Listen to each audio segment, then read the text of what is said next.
Shalom. A tremendous question that everybody asks themselves is how we can make a difference in the world. Amazingly enough, it says in Parshat Vayetze the answer to this. There's a well-known story, though, by Rabbi Yisrael Misalant that says that there was once upon a time who thought that he was going to change the world.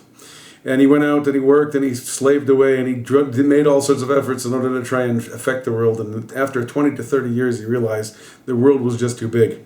So he said, I won't focus on the world, I'll focus on my country. After spending another 10 to 15 years, he realized that his country was just too big for him as well. So he said, I'll focus on my state. After focusing on his state for 5 to 10 years, he realized the state was too big. Let's focus on my city. When the city was too big, he said, I'll focus on my neighborhood.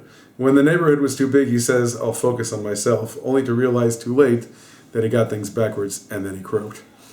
The reality of life is that if a person wants to have an effect on the world, the way to do so is to affect his own world. We learn this from the pasuk that says, Vayetze Yaakov mi Beersheva vayelech Charana. Chazal asked the question, what in the world does the pasuk mention that Yaakov left Beersheva? Vayetze Yaakov mi Beersheva. Was he the only one that ever left Beersheva? Say Chazal, yes, he really, really was. Because in effect, when Yaakov left Beersheva, the Beersheva that he left behind was not the same place.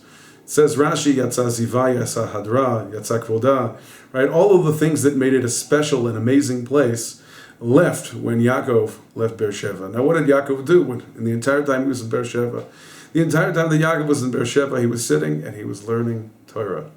And yet despite the fact that one might think that he wasn't having an effect on the world, he wasn't doing outreach, he wasn't doing anything, say Chazal, no, as long as Yaakov was there, the place was an entirely different place than it would have been. And that the second that he left, the difference, the lack of Yaakov, was already felt. Therefore, we learn a very important lesson, that if you want to affect the world, first affect yourself.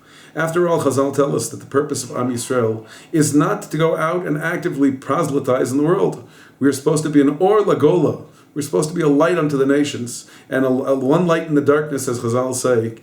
One candle, a candle for one is a candle for 100. A candle in the distance still lights your way. And as long as you see the light in the distance, you can walk according to the light and reach as far as you can reach. So Bezrat Hashem, if you want to have an effect on the world, first affect your own world. First make sure that you're the type of Jew that has the ability to be kadosh and holy and will affect the world from his place.